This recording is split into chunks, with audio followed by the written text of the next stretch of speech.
Hello beautiful soul! Welcome back to my channel. This is Mei Chang Ame from Japan. Sandali, ayusin natin yung mic ko. This is Mei Chang Ame from Japan. Cancer kabayan, this reading is for you. Maraming salamat muna sa aking subscriber, new subscriber, cross-watcher, at sa mga bagong pasok dyan. Welcome na welcome kayo sa bahay ni Ate Aimee. Maraming salamat din sa nakakataba ng pusong yung mga comments dahil halos lahat kayo is resonates. Quick comments lang mga kabayan, yung energy is naiwan dyan. Pati pangalan nyo, binabasa ko. Makuha ko lang ang energy, makaresonate lang kayo sa ating reading. Maraming salamat din sa mga nagpa-personal reading. Kung gusto po ng personal reading at energy nyo lang ang gusto nyo makuha natin, nasa baba po ng video na to, how to contact me. This is a general reading. Kuhanin mo lang ang sayo at itapon ang hindi naman para sa iyo. Maring ito is vice versa, maaring energy po, energy ng person mo, o energy ng malapit sa puso, maaring related sa work, love, job, friends, family member, co-workers, o sa business mo. Use your own intuition, ha? Lawakan ng isipan, maaring nangyayari, o mangyayari pala. This is May 2024, we have the nest, an emotional, secure, loving family is important to you. Yan. Maganahan din you want to secure your family. Yan, nakita ko dito. And then yung pagmamahal when it comes sa family mo, no, importante sa iyo ang pamilya, importante sa iyo mga relationship. And we have the bowl, no, plenty of material things. Yan, para siguro magkakaroon ng mga abundance o mga pagbabago. Yun nakikita ko sa iyo. Yan. Kasi this is a fruit. Kumaga, may mga, siguro may gagawin ka na something na magiging maganda yung kalalabasan. Kasi prutas siya, no? And you have the broken ring. Oh my God. Parting of the ways in either romance or business. Yan, may mga broken promises, may mga broken things na naganap o mangyayari sa'yo na mabibigo ka, no, sa nakikita ko dito. Yan, maaring sa business, hindi ka walang ma-achieve o hindi mag-success, or maaring sa love life, ganyan. Maaring may mga gusto kang mangyari na mabubroke. No, we have the elephant, ano, a long journey either physical or mental will leave you wiser at the end. In a long journey sa mga mararanasan mong sitwasyon na mahihirap man yan, na marami kang matututunan dyan. Marami kang matututunan mentally and physical, no? Yan, magkakaroon ng mga magiging matatag ka na at magiging wiser ka na sa buhay mo. And we have the bird flying, no? News is on the way. May matatangag pa daw ng news, maybe a good news at bad news, ayan, na marireceive.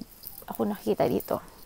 Maari may mag-text sa'yo o may kung nag-a-apply ka ng trabaho, maaring ganun. Basta there's a news coming na may parating, no? Burial.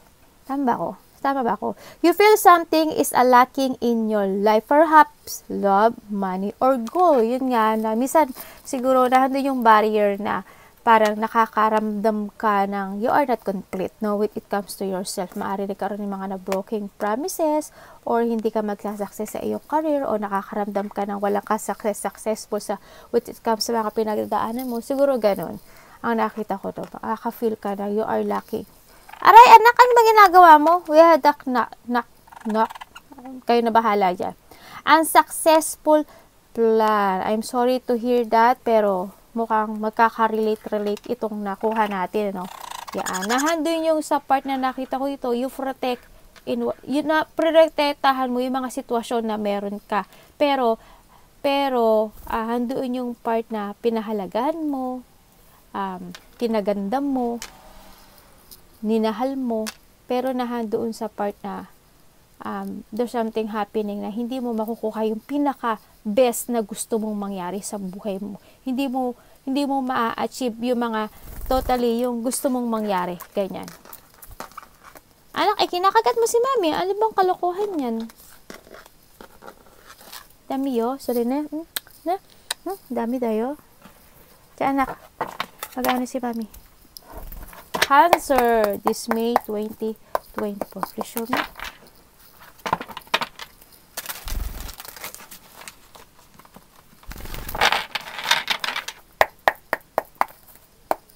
Lawakan yung isipan nyo, ha. Tandaan nyo, hindi nyo ito personal reading. Okay?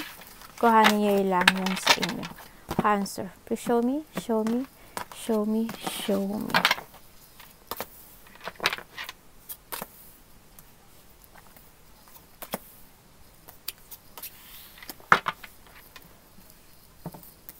Siguro, by this May, makakaramdam na kayo ng kalayaan, Baka makakaramdam na kayo ng freedom sa mga lungkot na pinagdadaanan nyo sa ngayon, o kailangan nyo ng lumaya, sa nakita ko ito. Kailangan nyo na mag-start ng new beginning, and you need to jump sa mga gusto mo nang gawin sa buhay mo. Mag-focus ka doon, huwag sa nakaraan, okay? Huwag sa mga nangyari na hindi natupad sa iyo,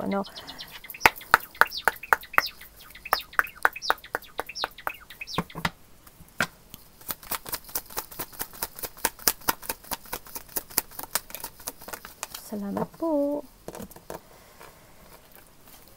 Sa nakikita ko sa iyo dito, siguro in the past, nagkaroon talaga ng mga hindi na pagkakaintindihan o hindi na pagkasunduan o nagkaroon ng mga conflict sa iyong relationship o sa foundation mo, sa trabaho mo man yan, sa karelasyon mo yan, sa ka-soulmate mo man yan, o sa family mo, o sa trabaho o business mo yan. Nagkaroon talaga ng mga hindi na pagkasunduan, nagkaroon ng mga disagreement, ganyan, maaring nagkaroon ng mga problema with it comes sa money, yan, nakikita ko ito, nagkaroon ng mga conflict, competition man yan, o argumento sa pamilya, o sa katrabaho, o related nga ang money, Ang nakita ko rin na maaring ito is naaalala mo, sa iba sa inyo, siguro naaalala mo yung nakaraan, in the past, na mga hindi nangyari sa inyong pamilya, sa inyong relasyon, o anumang foundation yan. Siguro naaalala mo yung part na yun, Pero nahandito ka na sa nakita ko, you are now in new direction sa buhay mo, o you need a new direction sa buhay mo. Siguro kailangan mo na rin iwan yung sitwasyon na yun, para mag-make a new beginning. Siguro this is the time na rin na mas mahalin mo na rin yung sarili mo. O if ever na ikaw is meron ka ng, meron ng nagpapasaya sa iyo, siguro mag-focus ka na doon. Kung relasyon man yan, trabaho man yan, project mo man yan, creation mo man yan, siguro mas maganda, mag-focus ka na doon sa sitwasyon na yon at mag-create ka ulit ng new happiness and good memories sa buhay mo, Yun ang nakikita ko. Sa tingin ko dito, iba dito, siguro yung mga naging ka-relationship nyo, in the past, ang tagal nyo rin, Siguro nahando na sa 5 years kayo, ganyan, nahando sa 10 years yung iba, or less, pa, ganyan, ang nakikita ko dito. Siguro ang tagal nyo. Ano niya? Anong nangyari sa kanya sa ano?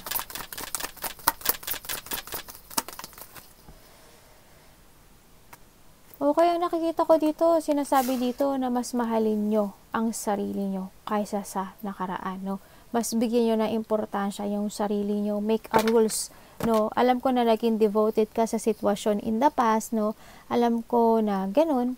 Andun yung part na maaring may nalaman ka rin sa nakaraan. Napaka-devoted mo na, hindi pagiging kalma lang, pero nasasaktan ka. Hindi yung pagiging emotional mo sa ngayon. Hindi yung sa nakikita ko dito, siguro make a rules. Make a rules to yourself na mag-action ka. Kailangan na ng decision. Siguro this is the time na you need to use your head when making a decision sa buhay, Ayun ang nakikita ko sa'yo. Kasi parang na pag-iisip-isip mo pa rin siguro yung mga nakaraan sitwasyon, ganun, baka maaring iba sa inyo. I don't know kung naloko kayo sa pera o nagkaroon kayo ng mga problema when it comes sa trabaho o sa money, yan, o sa business mo. Andiyan sana siguro na niisip mo rin na i-withdraw na yun. Pero nakita ko, i-withdraw mo siya. Nakita ko na nakapag-move kasi na you are, nahandito si Wheel of Fortune, Kumbaga, nahandito ka na sa bagong mundo mo, Sa bagong direction mo.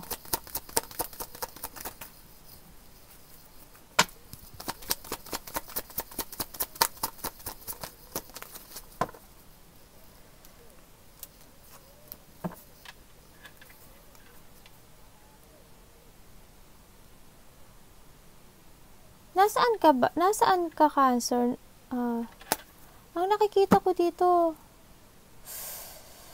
nasa ibang bansa ka ba?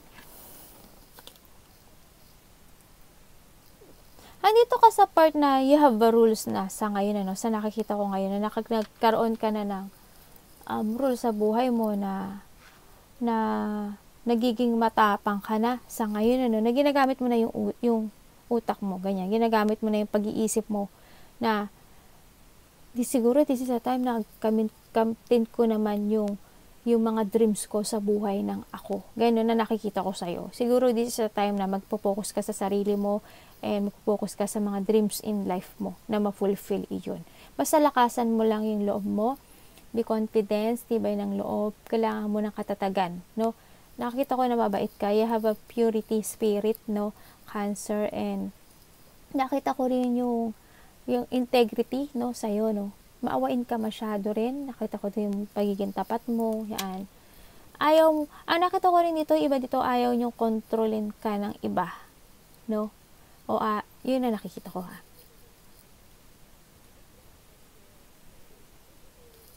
It's good naman din sa nakita ko. Basta maging matapang ka lang. No? Make a rule. Ganyan nakita ko dito.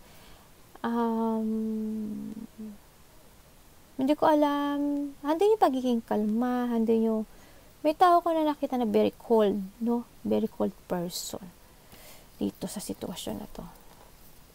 Ituloy-tuloy mo lang yung process ng buhay mo. Makaka-move ka. Ang hindi ko lang alam kung nasa ibang bansa ka kasi parang may nadidinig akong ibang lengguwahe tapos o baka magkaiba kayo ng ng country ng person mo, ganyan, o magkaiba kayo ng salita, no? Tama, we have the sun and the strength. So, sigurahan din na yung lakas ng loob mo ngayon, ano? Why siya kasing lumabas, eh?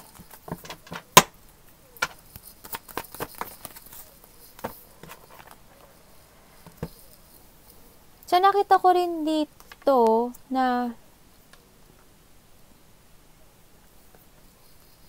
you need to take it action, no? Lakasan mo yung loob mo. You need to take it action.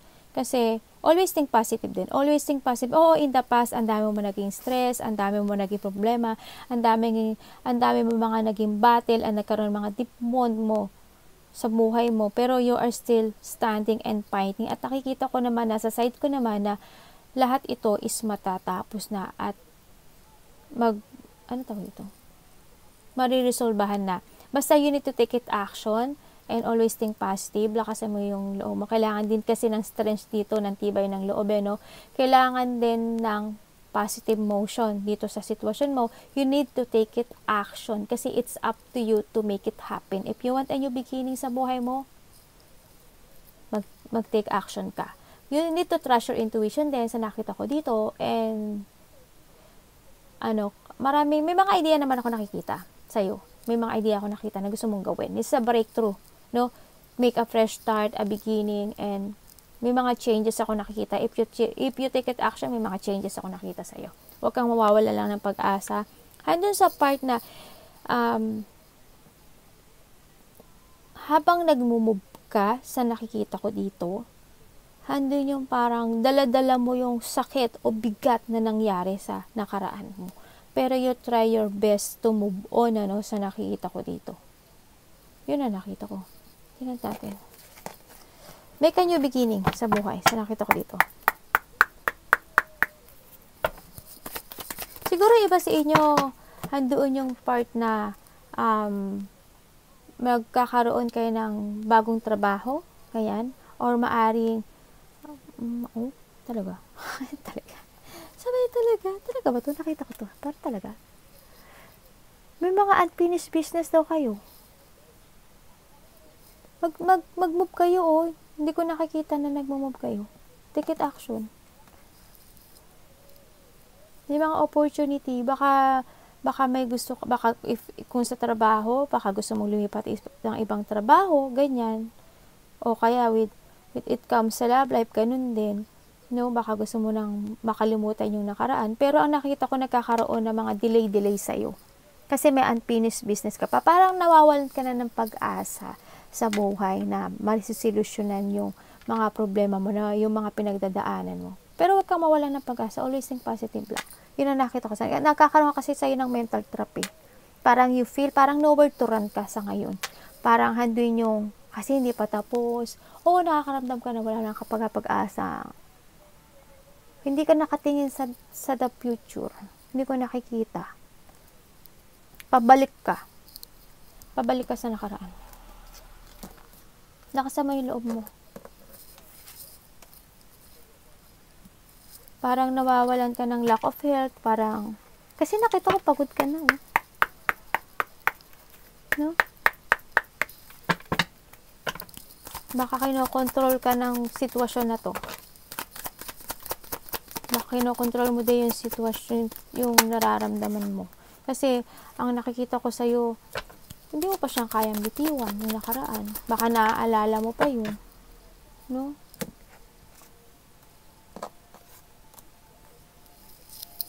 Siguro yung iba sa inyo, handuin yung part na nakikita ko na may gusto kayong gawin. Siguro yung iba lang ha, hindi kayo lahat. Siguro yung iba gustong may gawing business o may naiisip na gustong business o gustong maging boss sa negosyo nila o magtatayo ka ng negosyo. Maaring gano'n, kaya kayo nag-iipon ng pera. Basta may mga gusto kayong gawin sa nakita ko. May mga nagsisave din ng money rin sa nakita ko dito. Na gusto nyo, o kaya may mga ginagawa na kayo sa buhay nyo ngayon at nakapokus kayo dito at gusto nyo ito mag-success, no? Umihiling na rin kayo sa taas na sana mag-success po ito, ganyan. Basta always think positive, ganyan lang. And, i-renew yung faith nyo, always have hope. Ayan, may mga changes naman ako na nakikita dito. Ang galing ko, 2 emperor lumabas.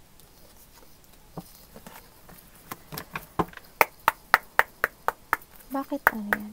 Tingnan nga natin. Manghuhukay na naman ako.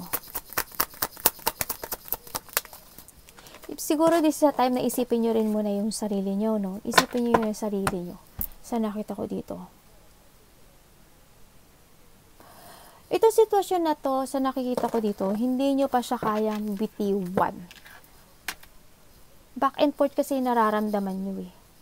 Hindi nyo alam kung i-withdraw nyo na to, alisin nyo na, kung hindi nyo alam, siguro iba, baka gusto na mag-retire sa mga pinagdadaanan nila, sa sitwasyon nila ngayon, pero handoon, yung pag-iisip pa rin. No? Hindi pa kayo nakakakita ng clarity, no? Sa nakikita ko dito. Siguro this is the time na, isipin mo naman din yung sarili mo. No? Kailangan mo ng clarity dito. This is the time to make a decisions in your life. No? Tama na yung pagbibigay o nakontrol ka ng sitwasyon in the past. Ngayon, this is a time, make a rule sa sarili mo, no, na mag-focus ka sa mga gusto mong gawin. Focus and take it action to make it real lahat ng gusto mong goals na mangyari sa buhay mo. Yan na nakita ko. Isipin mo yung sarili mo. Siguro yung iba sa inyo, nagkaroon kayo ng mga situation na related ang money na gusto nyong ma-justice, no? In the past.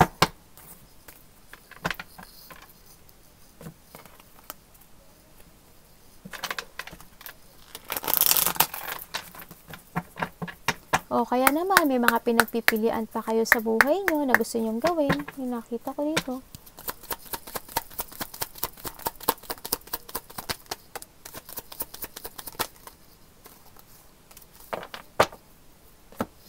May mga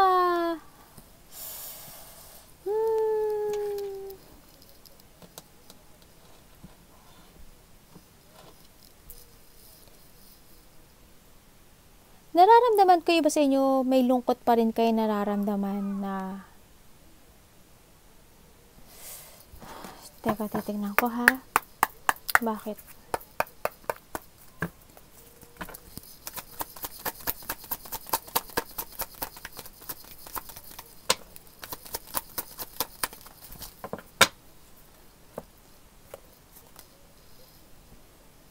Okay.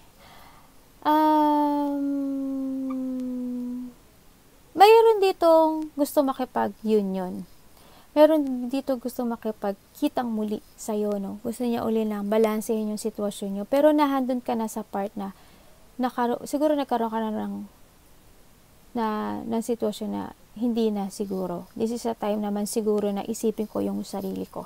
Siguro this is a time naman na kailangan ko new path para makita ko kung saan talaga ako sasaya sa buhay. Para makita ko yung fulfillment, enjoy, and happiness sa buhay ko. Siguro yung iba sa inyo mag-another path. No? Siguro na-decidido na kayo sa buhay nyo na mag-ibang landas at i-let go na yung mga nakaraan. No? Kumbaga nahando yung kung itong tao is babalik man sa inyo, siguro hindi niyo na rin siya papansinin. Kasi nakita ko sa inyo, yung iba sa inyo nakita ko na nakita niyo na rin yung halaga niyo sa sarili niyo. Na nakita ko na rin yung iba sa inyo na nakita niyo na oh, I'm worthy, ba't ako magsasayang dito? No? Kumbaga, Diyos ko po, ang ganda-ganda ko, ang pogi-pogi ko, bakit ako magsasayang sa sitwasyon na hindi nakita yung importansya ko, na hindi nakita yung halaga ko. Ganun ang nakita ko sa iba sa inyo. Mag-another path kayo at iiwan nyo na yung sitwasyon na yun. Pero not all of you, baka siguro ganun, may i-withdraw ka. Magpo-focus na kayo sa sarili nyo talaga. May mga ideas kasi ako nakikita sa inyo na gusto nyong gawin. No? Ando siguro kasi, pero if ever dito na nakikita ko na kung may tao akong nakikita na nababalik sa'yo, hindi, ayaw to kung siya yung umalis, no? Baka siya yung umalis at nag-iba siya ng direksyon. Kasi andun yung part na itong tao, hindi naman niya sinabi sa'yo yung lahat-lahat sa kanya. Ang dami niyang sikreto. Ang dami niyang ang dami niyang itinago sa'yo. No? Yun ang nakita ko. Kaya ngayon, isipin mo na rin yung sarili mo.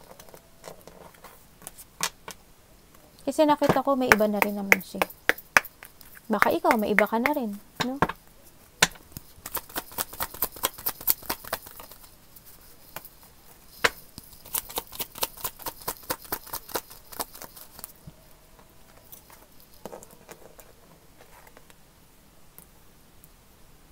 Siguro yung very good. May mga changes talaga ako nakita dito. Pag nag-take it action ka, no? Ang daming pagbabago mangyayari sa'yo. Pero this may maraming mangyayaring pagbabago sa'yo, Cancer. Siguro, yung iba sa inyo, baka maging dalawa yung trabaho nyo, no? O baka may isa kayong trabaho, baka mayroon pa kayong ginagawa na ikinasisiyan nyo. Yan, ang nakita ko dito. Eh, nakita ko naman din na abandonahin mo na rin yung nakaraan, ano, sa nakita ko dito.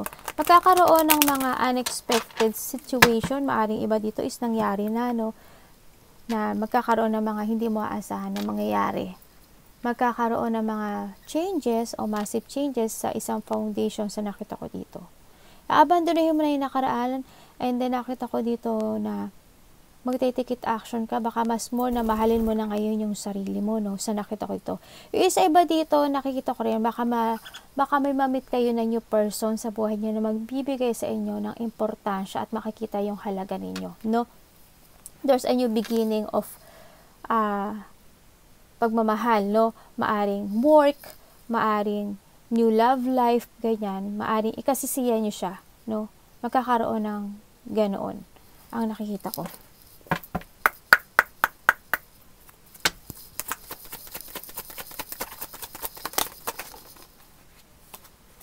Yes, magkakaroon. Iba dito, baka na-meet nyo na yung new person nyo, no?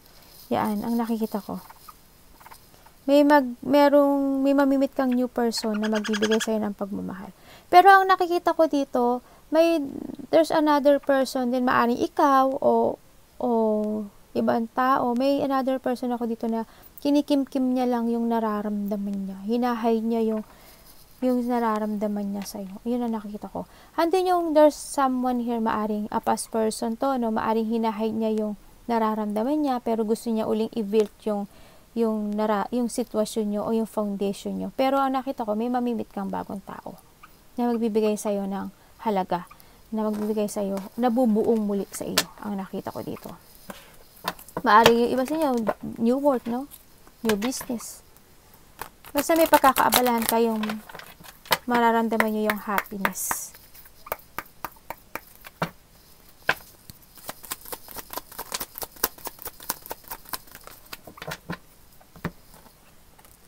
Yung iba sa inyo, oh God. Baka yung iba sa inyo nai-stress ng dahil sa pera? O may mga plano kayo na gustong gawin pero kulang kayo sa pera. May mga wino-worry kayo, may mga stress, anxiety ako nakikita. May mga situation na pagod ka na. Yun. And nakikita ko naman you are looking to the future at i-leave behind mo na yung sitwasyon na yun, no, sa nakita ko dito. No? Na na dito na siguro ma-accept mo na yung mga lesson na nangyari sa buhay mo. Nakita ko dito. You are moving forward na rin sa the future, sa nakita ko. Anak, ingat kayo dyan. May ilalat ko ka na sa buhay mo. Or you need to let go whatever holding you back sa nakaraan. Kasi hindi na yun nag-work sa'yo, Kailangan mo na rin na pumunta sa ibang lugar o ibang direction. Huwag kang magpaka-stress, make a plan. Siguro nagwo-worry ka kung yung tinataha ko bang pat ngayon, magiging okay ba ako, magiging masaya ba ako. Handang sa part na parang pinag-iisipan mo pa rin na, oo, nagpaplano ka, pero nagwo-wait ka pa rin. Yung iba ganun, nagwo-wait. Nakakaroon ka ng doubt sa sarili, hindi mo alam kung saan yung path mo, baka nagpe-prepare ka pa for something, o may gusto ka pang i-discover, maaaring kung sa new job ito, kung sa work ito, o sa lab ito, maaaring nag-iisip ka. Iba-value ba ako nitong tao na to? Magiging okay ba ako dito sa sitwasyon na trabaho na to? Ganon, nag-iisip ka ng ganon. Hindi mo pa alam kung magti-take action ka o hindi, mag-i-stay ka pa ba o mag-go ka na. Noon. Pero iba dito may papasok na pera. Andun yung pag-iisip mo, maaari nag-iisip kayo, may papasok kayang pera sa akin, meron kayang new opportunities na darating sa buhay ko, meron kayang magbibigay sa akin ng importansya o makikita yung halaga ko. Mag-iisip kayo ng gano'n, nagbo-worry na kayo. Kasi nakikita ko, nakapokus kayo sa nakaraan, naiisip nyo siguro kasi in the past, hindi ka binigyan ng importansya, ginago ka, binigyan ka lang ng stress, ganyan, pinag-alala ka lang, gano'n. Siguro naiisip mo yung gano'n. Anak, sandali.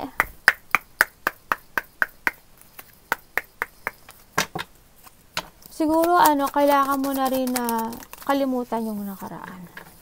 Kalimutan mo na yung nakaraan. Kailangan na ng transformation. Linisin mo na rin yung sarili mo. Huwag ka na rin magpaka-focus sa mga sakit. Kasi nandun sa part na naguguluhan ka, na pinag-aaralan mo pa yung baka pinag-aaralan pa yung mga situation in the past. Hindi mo ka pa talaga makawag mo, naguguluhan ka pa. Kung i-end mo na ba siya o hindi, baka naghihintay ka pa talaga. Kasi, or maybe, nahadun ka talaga sa part na nasasaktan ka pa rin.